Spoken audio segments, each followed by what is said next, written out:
institution that you are applying to, and why there's a good fit between what you want to study or what you want to do research in or what you want to go and study to develop an expertise in, and what that institution has to offer. So the statement of academic purpose is very distinct in that it is about your professional interests. It is not about your personal life and how it has influenced your academic journey thus far.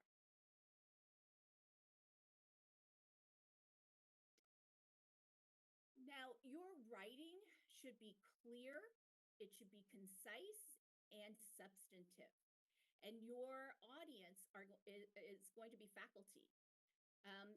If you haven't joined us for previous sessions, in previous sessions, I did describe how grad admissions is done at the department or program level.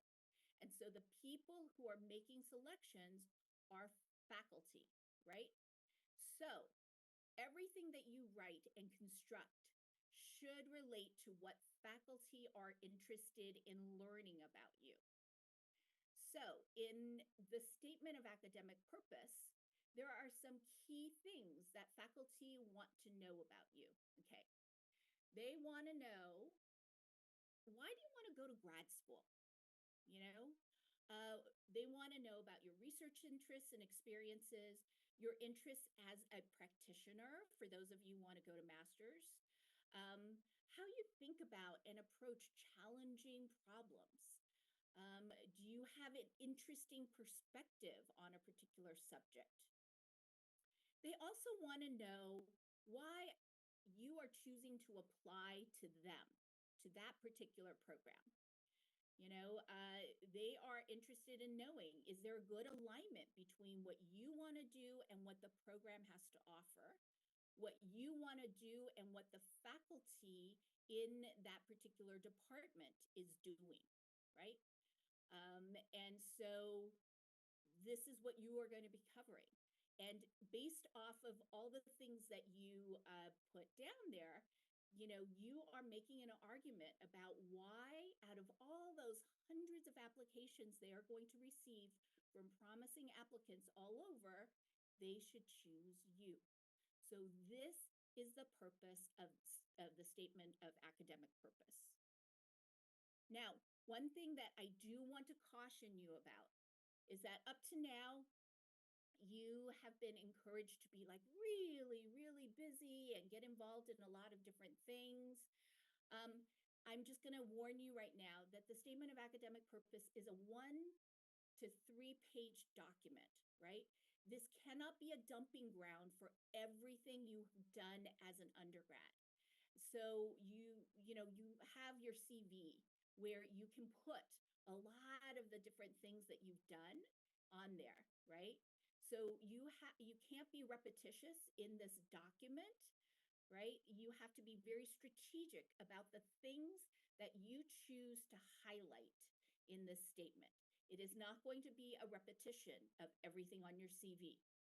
And I will explain more as we go along, but I just want you to keep that in mind. They're not looking for people who are busy. They are looking for people who have research potential or practice potential.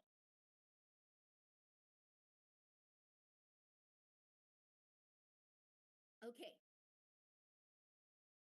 I can say a lot of things to people, but I think it's very important for you to hear what faculty actually are saying, because, you know, you don't know me from Adam, right?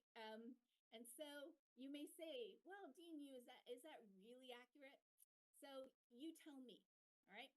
So MIT does this wonderful thing. Their Department of Computer Science asked all faculty in that department to write a little blurb about what they are looking for in prospective students, right?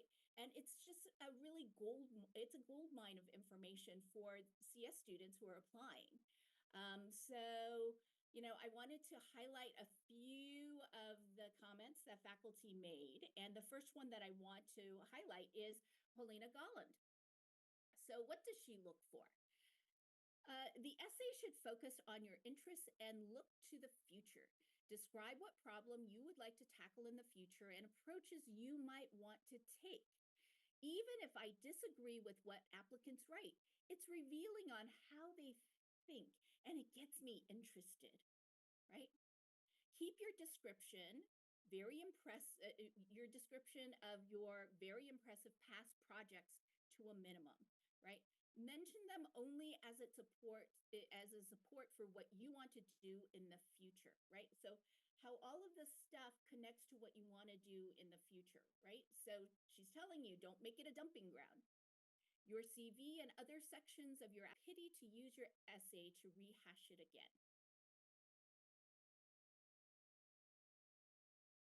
Fredo Duran, he says he's looking for mostly two things. Can the applicant think and write deeply and intelligently about state-of-the-art technical issues? And two, what kind of technical area, very broadly speaking, are they interested in? One challenge for applicants is that the two answers sometimes can conflict. The first question requires narrowness, right? But you probably want to show you're interested in a broader set of topics to maximize the number of faculty members who feel they may want to work with you. This is really important because the selection is happening at the department level, but it's happening at the faculty level as well, because faculty are going to be the ones who select you so that you could potentially work in their research groups, right? And so you need to identify some faculty who could pick you up. If you don't do this, you are minimizing your chances of being selected. So I usually advise students to not restrict their essay to their past research, but have a paragraph or two at the end or beginning to list the areas that appeal to them. Ideally, the letter would give me a sense of how they attack an open problem through the example of past projects, ideally research projects, right? And identifying how that connects with what you want to do moving forward, okay? And the people that you would like to study under.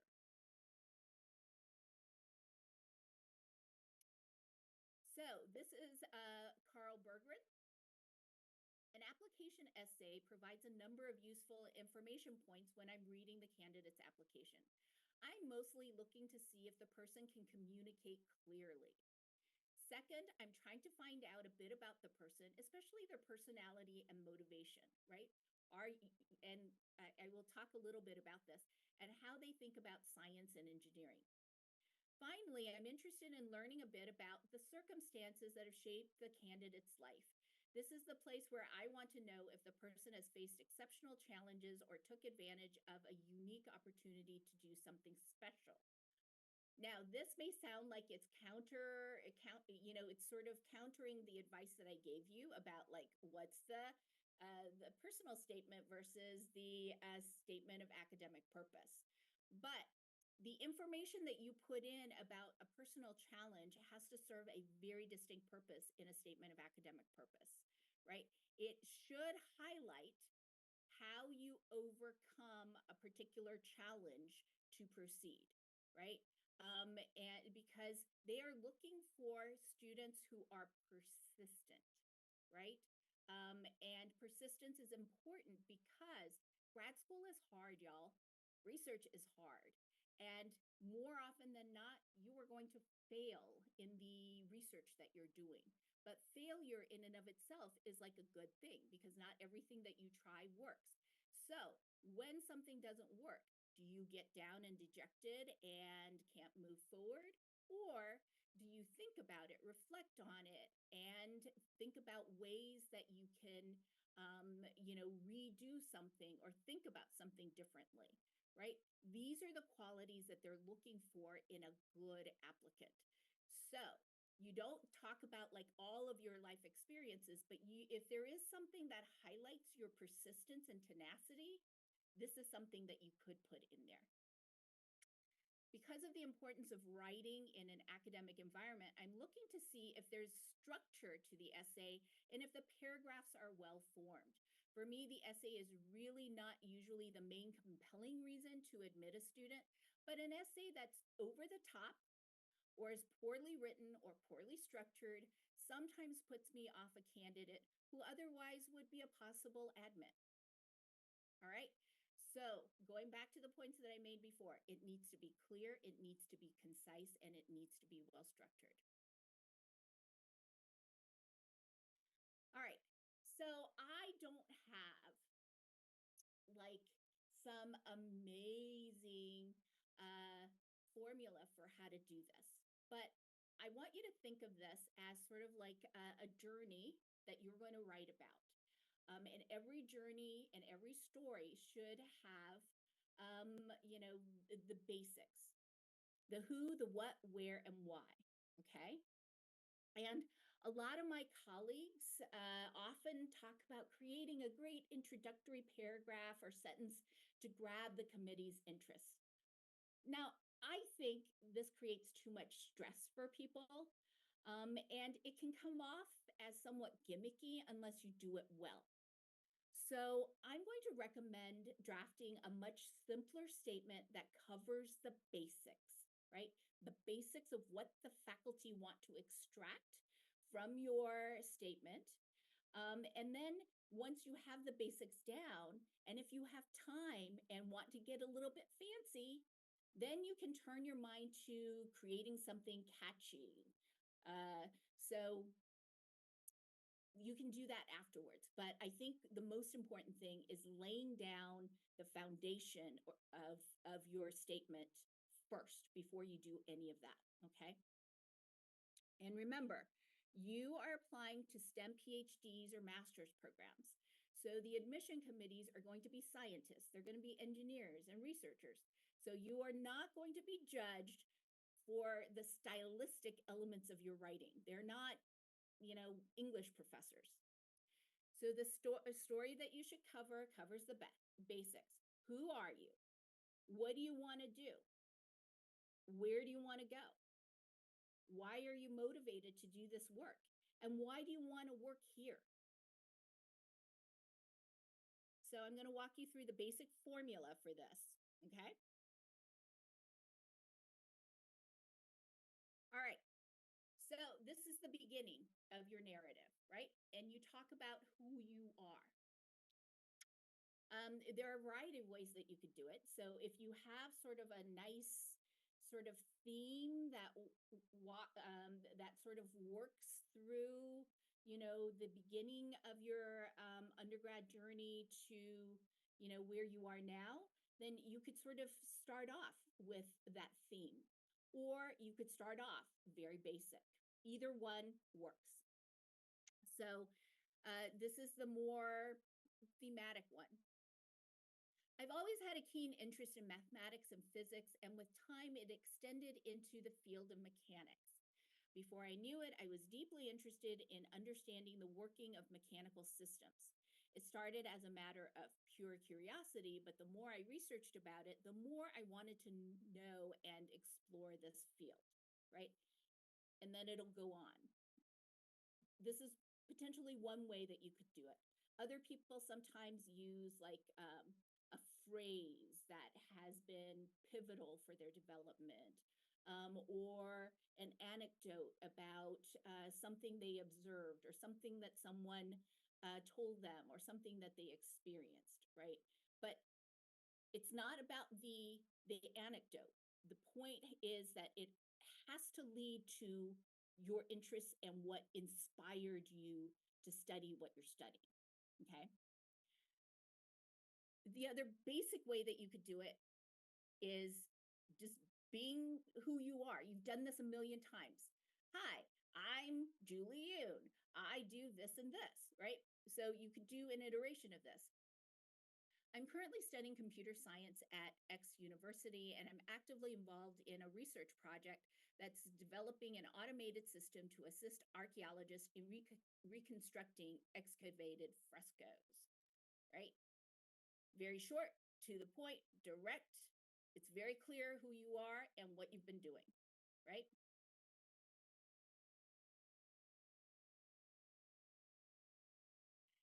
Now that you've introduce yourself, you need to show, um, your research experience for PhDs, and then practical experiences where you've applied your expertise to some real world problem for those of you who are going for master's degrees.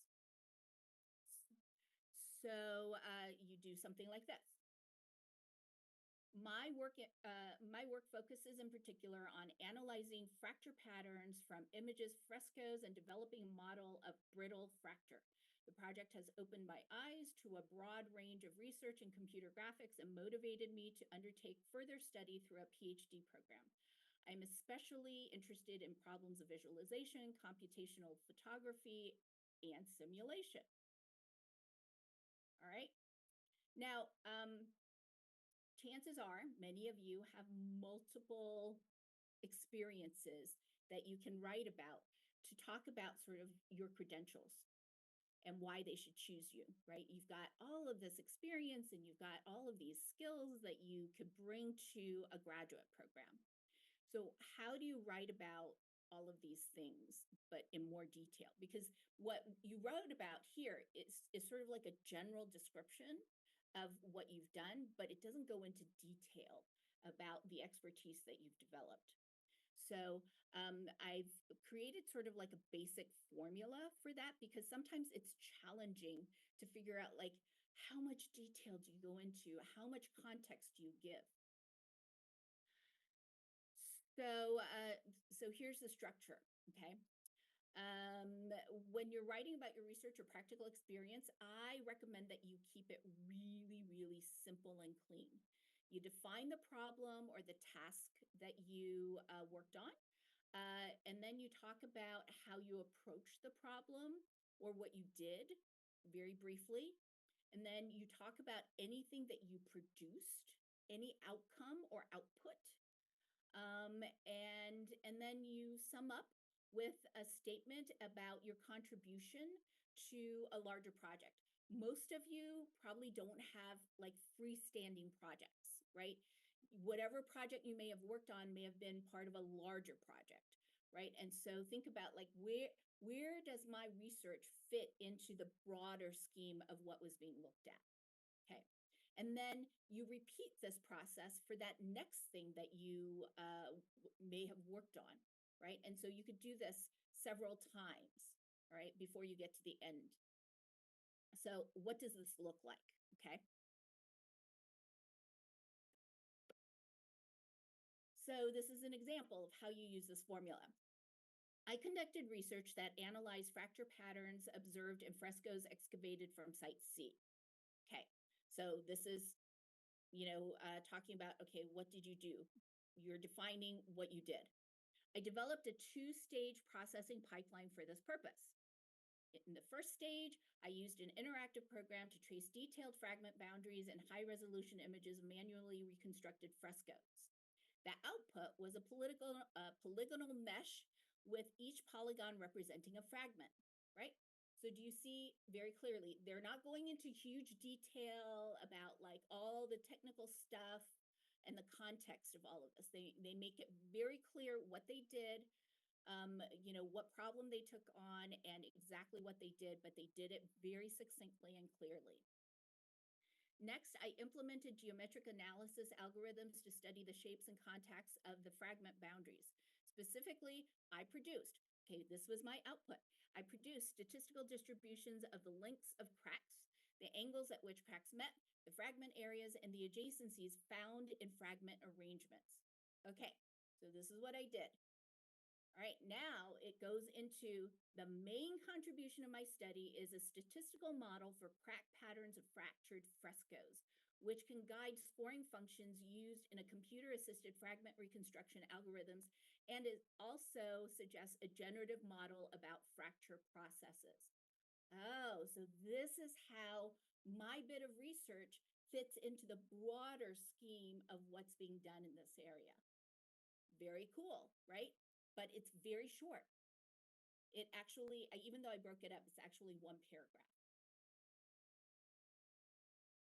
Now, one thing that I do want to highlight is that You know, the SOP ideally uses an active voice, and an active voice is generally what is preferred in research and scientific writing. So if you don't know the difference between an active voice and a passive voice, I highly recommend that you look up resources, and there's a ton online about active versus passive. Active tends to be crisper, more direct, and the sentences are much more succinct. And so this is why it is preferred in scientific writing, right? And so I want you to present yourself in the ways that other scientists and researchers would like to see you, right? And the other thing that I want to point out is, do you see how many I statements are in here? I conducted research.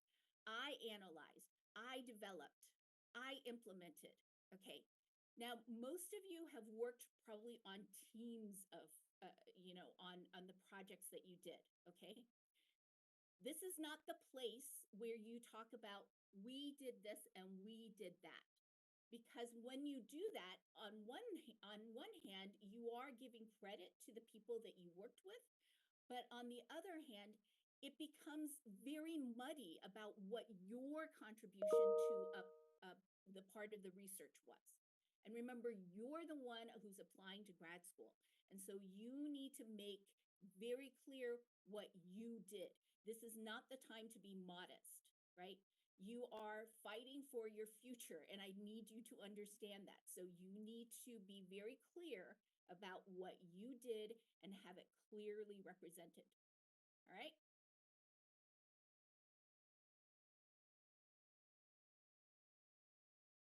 All right. I've already alluded to this. All right. Don't use your statement of academic purpose like a trash can. You need to be very selective about the story, about the things that you pull in for your narrative. And so when you look at your CVs, or you look at your resumes, I want you to pull out, the things that connect with each other. Okay, so this is what inspired me to look at this particular area of research. And then this is what I did to delve a little bit deeper into that research. And then I delved even deeper with this bit of research or this internship to go deeper. And now the next step for me in developing this expertise is going to be whatever it is that you want to look at in grad school, right? And so the focus needs to be, how do you craft a narrative, a smooth narrative that clearly outlines your intellectual journey? This thing led to this thing, that led to this thing, to this thing, and it all connects. And this is why this next step of going to your program at such and such institution is the best next step for me in my career and professional development. All right. So any of that other stuff, it just muddies the water and it disconnects your story. So you need to just cut that out. It's all going to be represented in your CV anyway.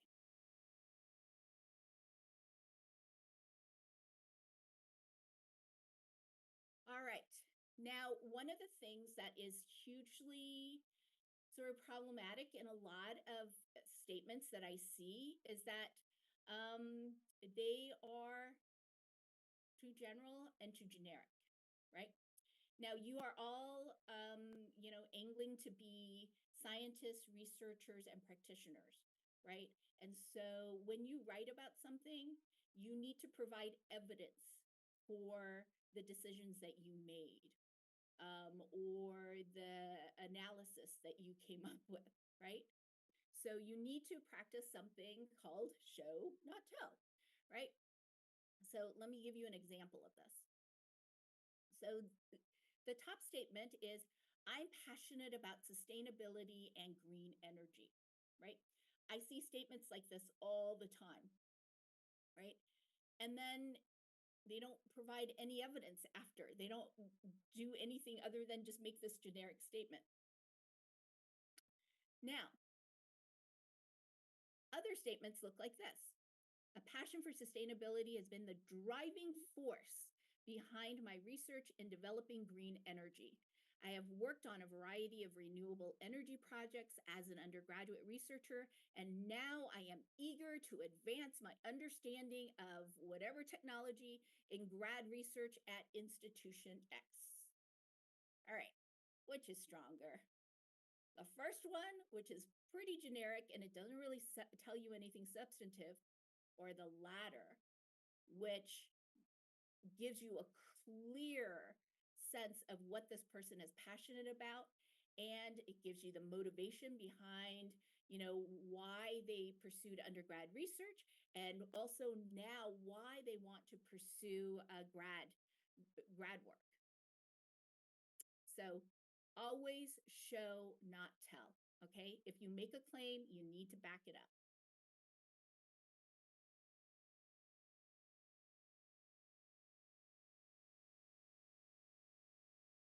All right. So we've talked about the introduction where you introduce yourself. We've talked about the body where you talk about some of the work that you've done. Right. Now we need to talk about how you're going to close this off. And many of you are going to be applying to multiple programs.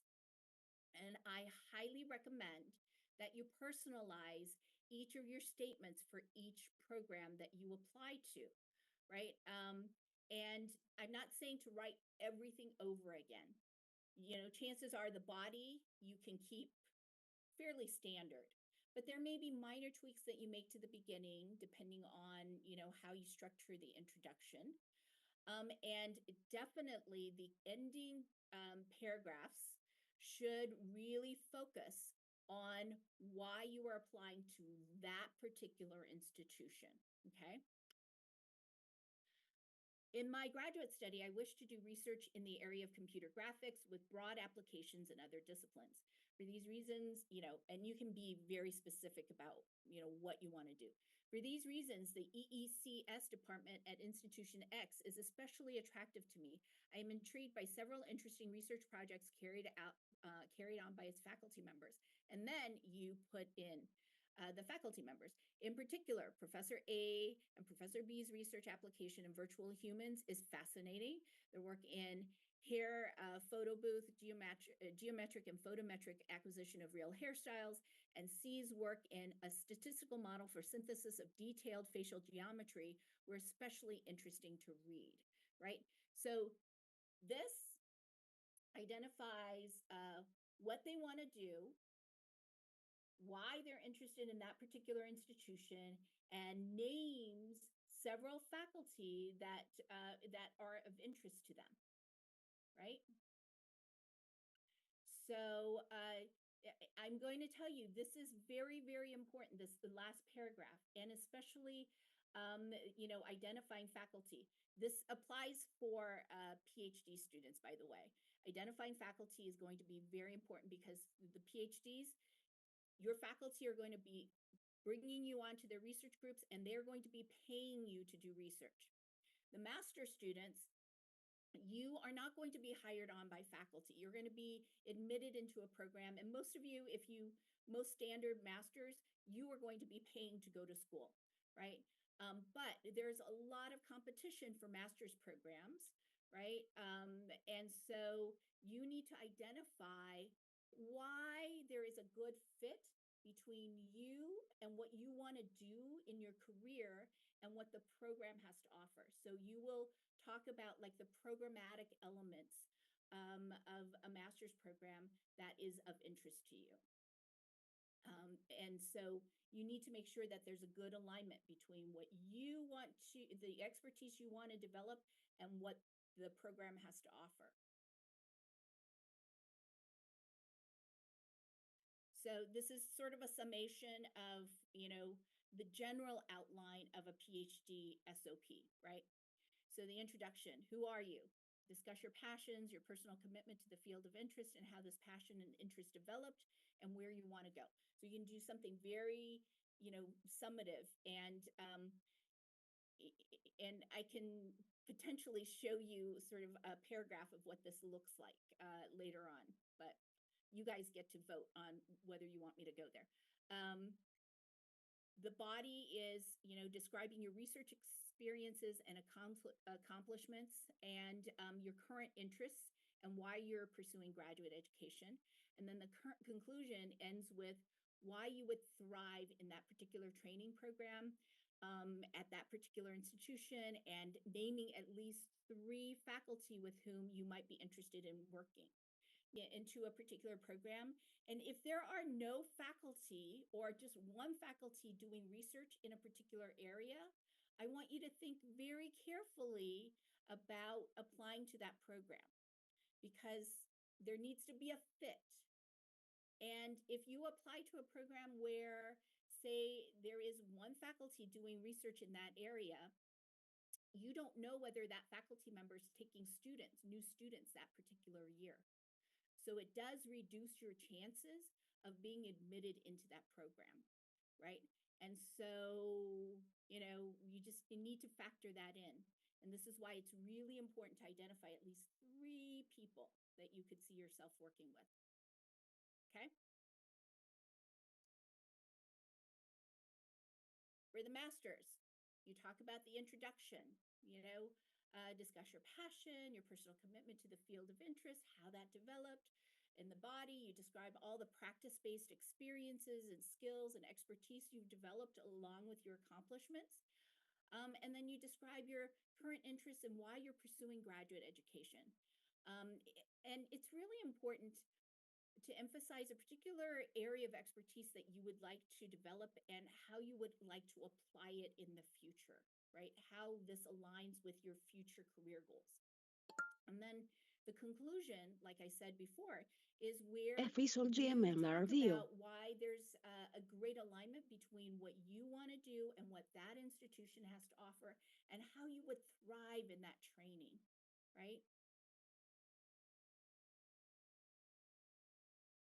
So you should be at this point where you're like, oh, I guess I need to do my research before I apply to these programs, right? Because you need to, for the master students, you need to understand the programmatic elements that would help you along in your professional development journey. And for the PhD students, you need to identify the programs that have faculty who are doing the types of things that you want to be doing, right? And so you need to do your research before you, start applying, right? Because every institution has different programmatic elements that may or may not make it a good fit for you. All right. So this is the point in the program where you guys get to tell me what you want me to focus on. I can answer questions you may have about the statement of academic purpose, or I could go over a couple of examples of statements of academic purpose, one a PhD and then one a master's statement of academic purpose. So Vichy, I think, is going to give you a poll. We're going to make this a democratic process. And so whatever you want, I will do. I think it's fairly obvious. Yeah, polls up, guys. I've got 90% want to walk through. Okay. Wow. Yeah. All right. That's great. It's clear. All right. We know where we're going. Vichy, by the way, is going to send you a links of places where you can go to actually look at more examples. But very good. Yeah, and I'm still trying to get through as many of the questions as I can. Okay. There's a lot there. All right. So I'm going to, can we, all right. So this is a statement of academic purpose, a very well-written statement of academic purpose of a student who came through one of my programs. And so it's a real statement, and the student has given me permission to use it, okay? So the student actually takes more of a sort of a narrative approach, right? When I was in eighth grade, I thought electric cars were going to solve the world's problems. I chose to give a presentation on Elon Musk for a class and raved about how Tesla was a revolutionary company and even convinced my dad to buy their stock, which worked out much better than it probably should have. However, it took until high school for me to put the pieces together that electric cars running on carbon based electricity do not solve the underlying problem. Oh, he's identifying like a particular issue that, it could sort of, the theme will run through his essay. Clean technologies start with energy production, are necessary. Looking for a possible solution, I found my first introduction to fusion energy and was immediately fascinated. I subsequently chose to pursue nuclear engineering during my undergraduate studies at such and such university. So, throughout my past 4 years, I've grown as an engineer through a variety of research experiences across low and high temperature plasma physics, including theoretical, computational, and experimental research. While vastly different in focus, these experiences all reinforce my desire to explore fusion energy by continuing to grad school. I aspire to become an independent researcher specializing in plasmas by obtaining my PhD at Institution X, where I have the opportunity to advance groundbreaking research in fusion energy, focusing on reactor control and design. All right, this was his first paragraph. All right. So it was very well constructed, very tightly constructed, right? He agonized over this for several months, but this is the final product. You see the motivation, like what motivated him to pursue this. You see clearly the intellectual development, like the thing that he was interested in, and then the things that he did to deepen his understanding. And then he clearly identifies why he's motivated to go to grad school, as well as the areas that he's interested in exploring in grad school. And he even managed to put in a little lead in to the institution that he wants to study at. All done in the first paragraph, right?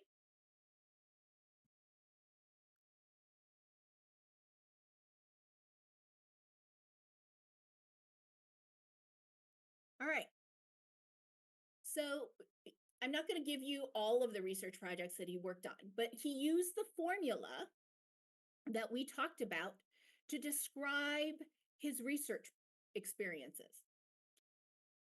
Knowing I wanted to pursue a career in research to develop the skills to tackle the world's most difficult problems, I sought out undergraduate experiences in the fall of 2019. I joined Dr. Fisher's lab because I saw the wide field of applications of his research and wanted a broad introduction to the field of plasma physics.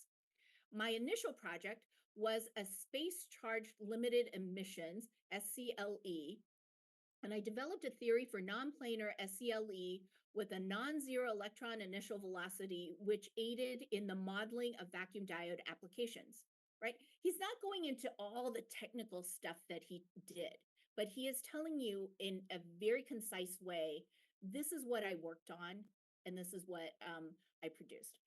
I ultimately discovered methods that provided insight into an existing disagreement on the planar solution and successfully extended the theory to non-planar geometries, a first in the field. Wow. Okay. So this is pretty impressive. Like I did this, I created this amazing thing and I connected these principles, and this was like the first time that anyone has done this, right? Throughout the process, I presented different stages of my findings at 5 national and international conferences with 2 papers and 3 talks. I compiled, drafted, and published a first author article in the Journal of Plasma Science Sources and Technology. Furthermore, my work motivated further research from another grad student in Dr. Fisher's lab, culminating in a second author publication. Okay, you can see this is a very complex area, but he did not bog down the reader with all the technical stuff. Sometimes we're really tempted to put in a lot of technical jargon because we want to show we know all this complex stuff, and you spent a lot of time learning this complex stuff, but you have to think about like what is going to make the most impact, right? And he's outlining for you, I did this really cool thing and this is why it matters, right? I'm currently working on a relativistic extension of the theory and plan on publishing a first author article by the end of my senior year. Through my undergraduate research at institution XYZ, I not only received my first introduction to research, but also developed an appreciation for the power theoretical research can play in promoting experimental studies and understanding a topic as complex as physics of plasmas. So again, he used the formula really well, and he wrote about it very clearly and also talked about the impact and the direction that it's going to go and the direction that it's also going to push the research. By the way, this is a really, you may think that this guy is like really boasting, but I want to sort of underscore the importance of the research that you're going to be doing as grad students.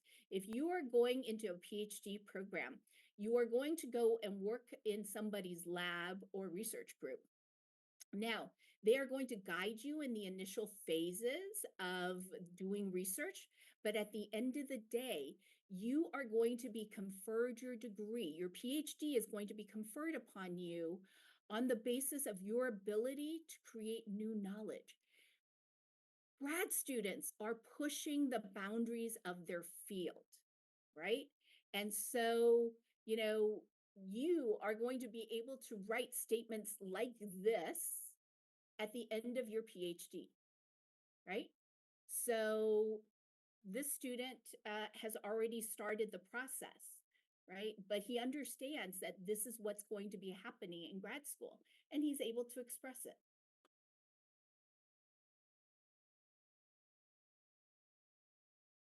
So this is another research project that he worked on. Um, so again, he sort of follows the formula. I'm not going to belabor the process, but I want to show you the conclusion. During grad school, I strive to continue my research in plasmas to pursue a career in fusion energy at the Mechanical Aerospace Engineering Department at Institution XYZ, which is at the forefront of research in plasma physics. Okay. This is what I want to do, and this is where I want to study. I want to work with Professor Miller and the Plasma Control Group on projects related to tokamak control through machine learning and stellarator optimization with Professor Jackson on whatever research in scaling laws for thermionic hollow cathodes and magnetoplasmodynamic thrusters. This is not my area of expertise. After I obtain my PhD, I want to pursue a career as a research scientist at XYZ Plasma Physics Laboratory, where I can continue to bring fusion energy closer to the grid by tackling the difficult engineering problems affecting reactor operation and design. Right? So he is making a very clear case for what he wants to do at that particular institution, why it's a good fit. His research would be a good fit with these particular faculty. And he's also telling you how he's going to leverage that PhD to do work that is going to impact the field and society. That is a really compelling statement. All right, so a master's statement of academic purpose. The introduction is going to be very similar, right? You're going to talk about who you are and what motivated you. And I actually chose a master's essay from someone who actually graduated and then decided after working for a few years that they want to pursue a master's, because this is often a situation that we see with master's degrees. Okay. And I wanted to show you how you can sort of transition from work back into the academy. I've been fascinated by the idea of combining or stacking simple mechanical ideas to create mind boggling phenomena. As a result of my lifelong fascination with how things work, I've spent years taking things apart and putting things together to see how such things as engines and gears work together to make things move, dig, lift, and carry. Not surprisingly, I decided to pursue a mechanical engineering degree in college, and I loved it.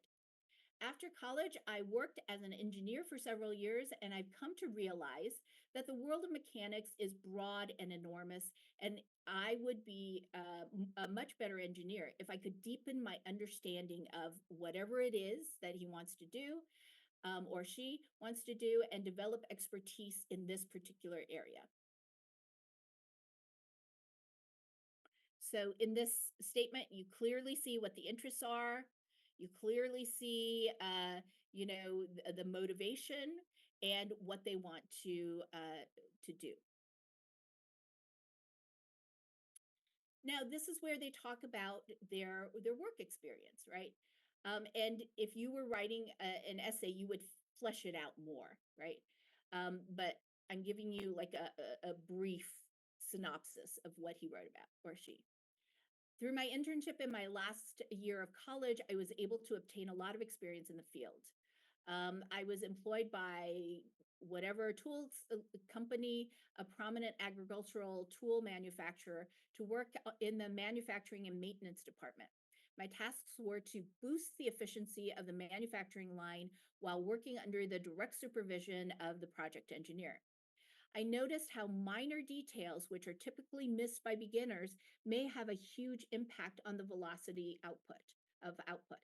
They also taught me how to run various pieces of machinery and even how to refurbish some of the most important components. After finishing college, I worked as an operations engineer at such and such industries, where I was part of a 10-person team. Suspension systems, hydraulic axles, and cranes were among our core responsibilities. While working alongside seasoned engineers with decades of experience taught me not just how to perform professionally, but also how to remain calm in high pressure situations. I got an instinctive comprehension of numerous ideas that I learned from frequently applying them to real world challenges. Okay, so they talked about an internship, then they talked about, their work experience and some of the things that they learned.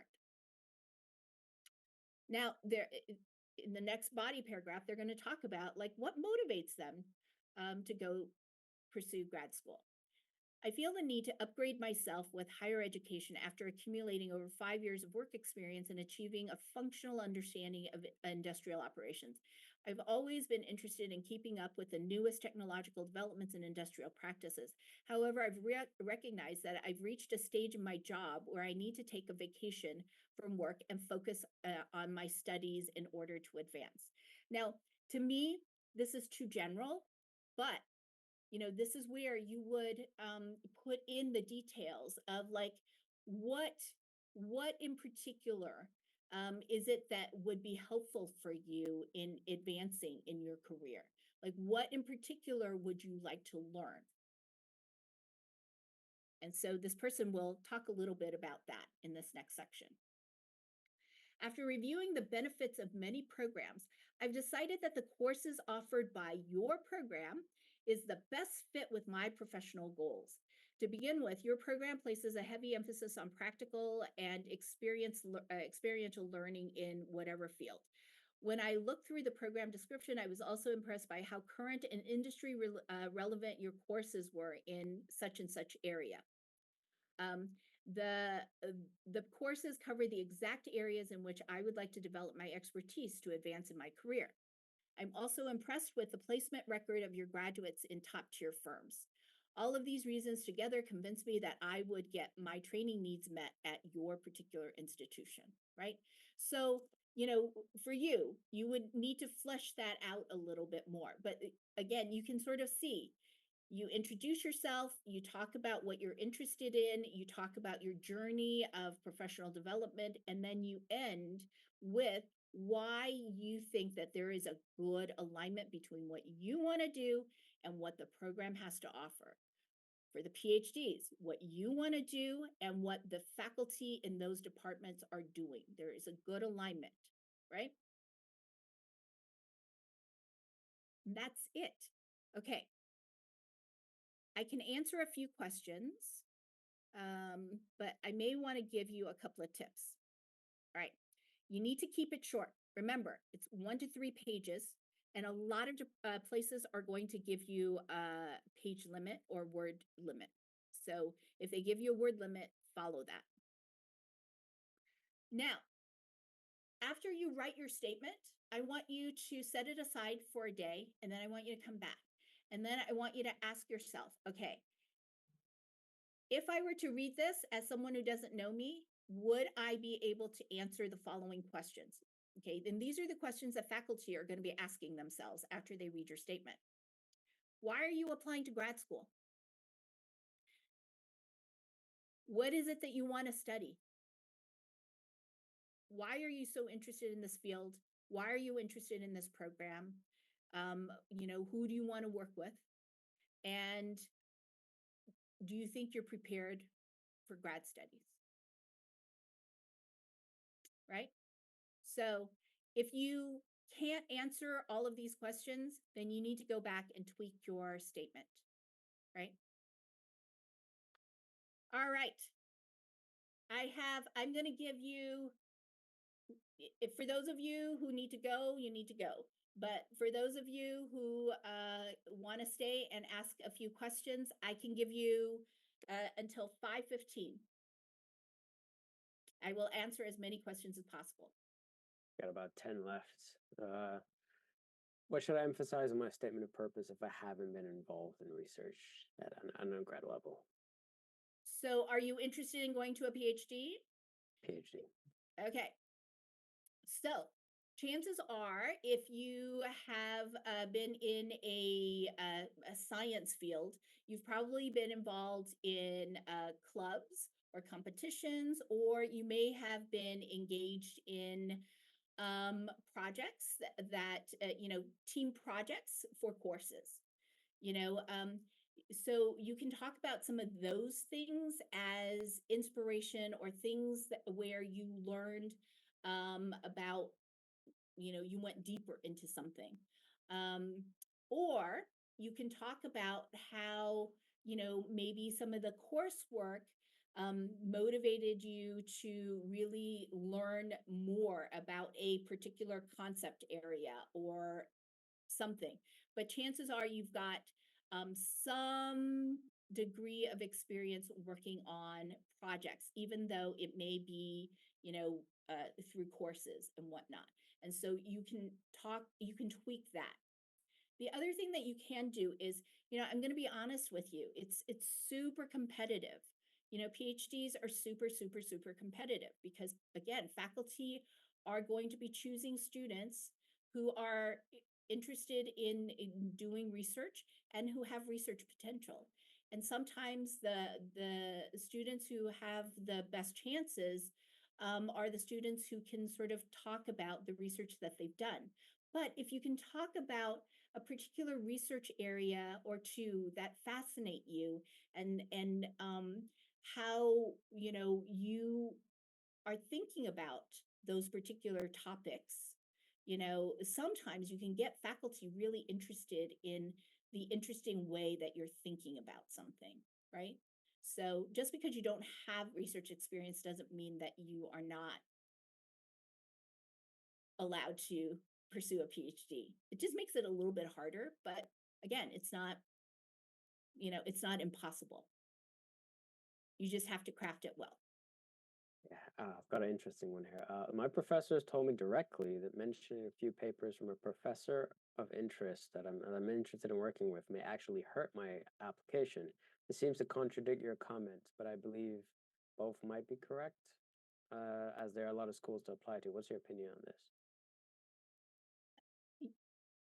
So your professors are telling you not to mention papers that they've done?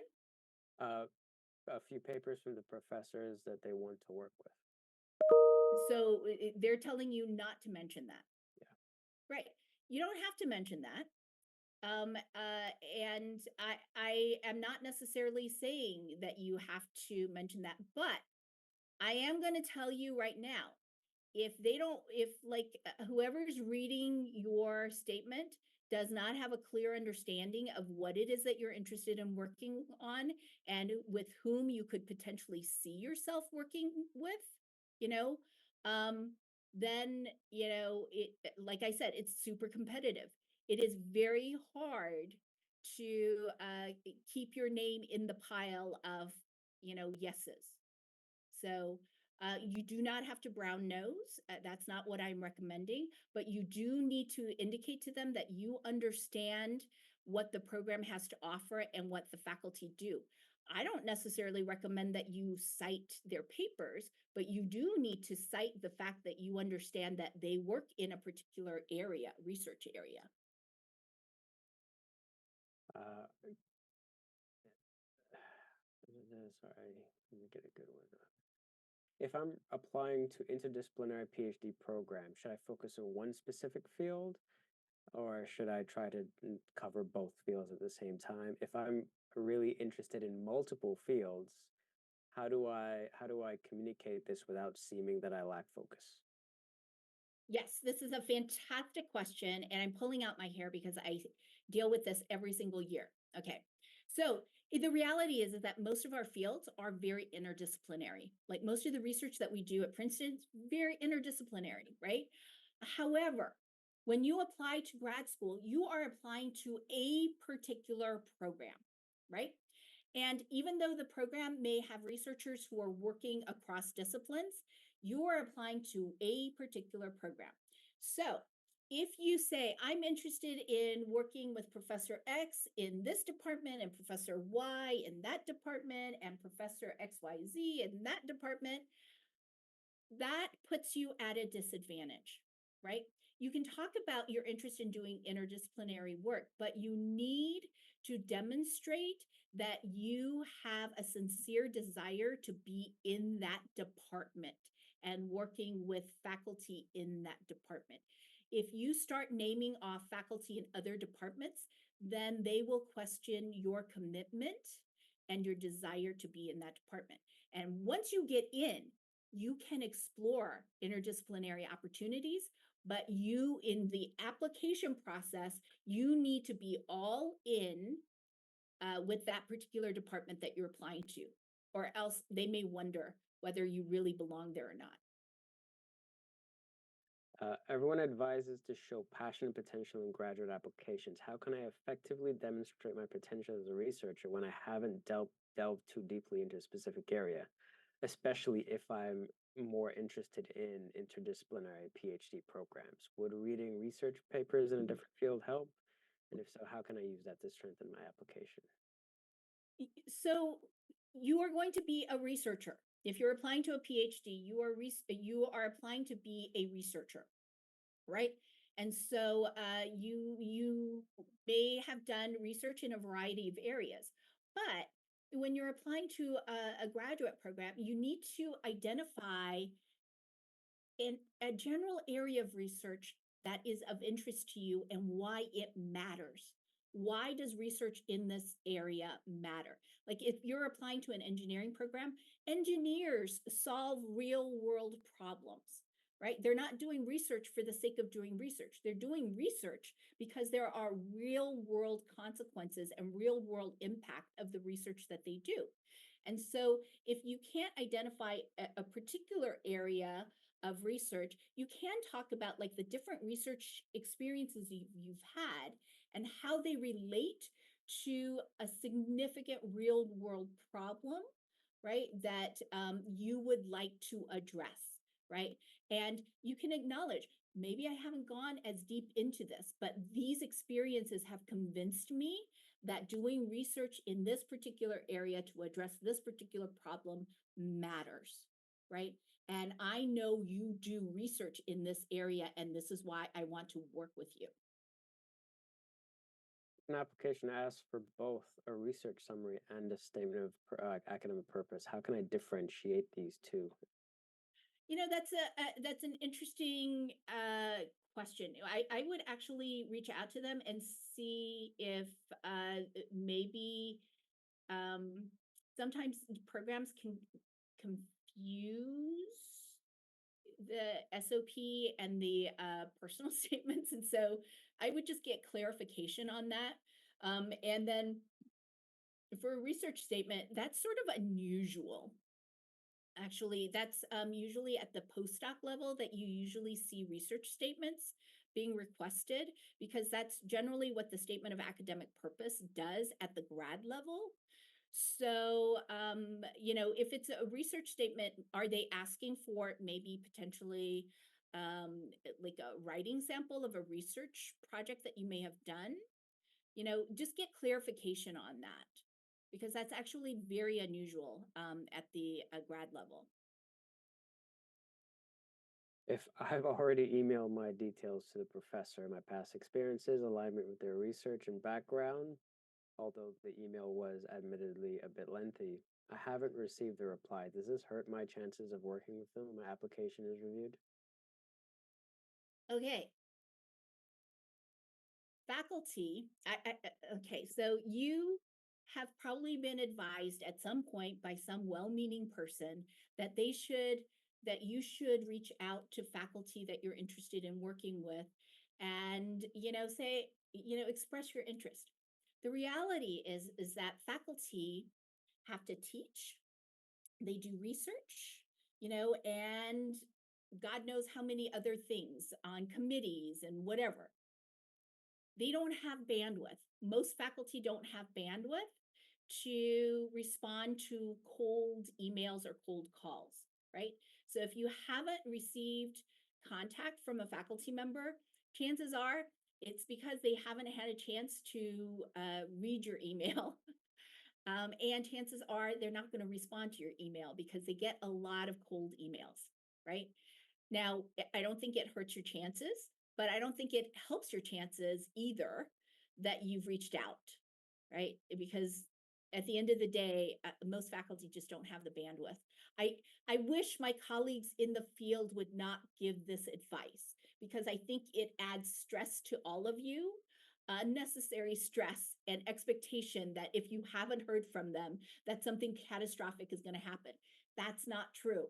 Chances are they just haven't read the email. Really did it.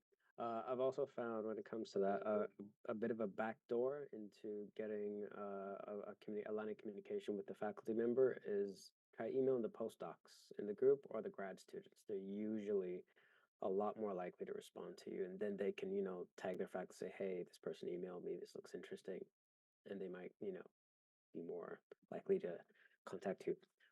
So I had answered a question, and there's a follow up here. So this person wants to know, I said, how many papers do I need? And I said, there's no hard and fast number, and it varies by field too. So you need to do your research. They want to know how can they find out, like, who do they go to? Where do they research? What's the, average requirement of like research experience and publications typically for a PhD in that field? Look, um, you know, there are always going to be students who get involved in research very early on, and if they're lucky, they're able to work with someone who long term and make significant contributions, and so their names may appear on a paper. But the vast majority of applicants will have no papers or maybe one, right? That's the vast majority of applicants. It does not mean that if you have a certain number of papers that it's significant. It also doesn't mean that if you don't have papers that it's significant, right? And actually, if you add papers, okay, the number doesn't matter as much as the significance of the paper, right? And so don't feel like you have to uh, add to your CV or whatever and they're not going to be counting the numbers, but they will be counting the quality. They'll be looking at the quality of the paper. So don't add anything that you wouldn't necessarily want anyone to look at. Yeah, don't put it unless you're proud of it. Yeah. For the personal statement, should we also mention research interests to tie everything in? Well, is sort of generally, more generally. Okay, so so forgive me if you've heard me do this, if you've attended another session, right? So, my best friend in college, his mother died. So, when we were in college, she died of cancer, and it really motivated him to pursue medicine, and in particular to pursue cancer. To be an oncologist and a cancer researcher. And so, if he were to write his statement of purpose, he would write about how this event motivated him to work on cancer research, but then the specific areas of cancer research that he would like to work on. In his personal statement, he would talk about how, his mother's death inspired him to pursue medicine and cancer research, but it would talk more about how this influenced his academic journey, you know, and not necessarily go into details about like the research stuff. You don't want the stuff to be so repetitive that faculty are reading it and going like, but you wrote about this earlier. Why are you writing about it again? So, you write about like you know your personality qualities, you're tenacious, right? You're persistent, you are passionate about certain things, right? But don't necessarily do a repeat of everything that you have on your CV and the statement of academic purpose. This is an interesting question. Realistically, how much does the prestige of the institution I'm coming from matter in my PhD application? Prestige doesn't matter though. However, what does matter is the rigor of the program, right? Because it will help them understand, like uh how much of a background you got into, in a particular area, right? So the prestige doesn't matter. And by the way, okay, so I'll stand on my soapbox for this one. I know a lot of students who want to apply to Princeton or to another Ivy because it's highly ranked, right? Um, that is not a good strategy to use for figuring out which grad program you want to apply to, right? Because at the end of the day, there has to be a research fit, right? You are not going to get into any program where there is not a good research fit, right? So, um, you know, don't make the choice on the basis of just rankings. I know it's important to a lot of students, and I get it, right? But the best school for you is going to be the school that has the the the programmatic elements in the faculty who are going to be able to support you in your, you know, intellectual development and your professional development so that you can do all the things you want to do. don't don't use the rankings as the deciding factor. Uh, so some of the research I've done is not directly in the field of my primary interest. I come from a very small physics department that yields great candidates, but unfortunately, my AMO interest, which I think is atomic molecular and optical physics interest, is not pursued by the faculty at my school. How can I market myself correctly? And I say this because most of my REUs have been in AMO, atomic molecular and optical physics. So you're sort of in an area like physicists, mathematicians, your skills and your knowledge actually translates across pretty much all the STEM disciplines, right? If you sort of you can angle your statement in such a way that you can sort of make it fit. So, really think about so if you found a grad program outside of your institution because your institution doesn't do the type of research that you want, you know, that's fine. All the stuff that you learned, your background in physics, is going to translate into just about anything and everything. Physicists, I think, have the easiest time of transitioning in and out of a lot of different disciplines. So, reach out to me.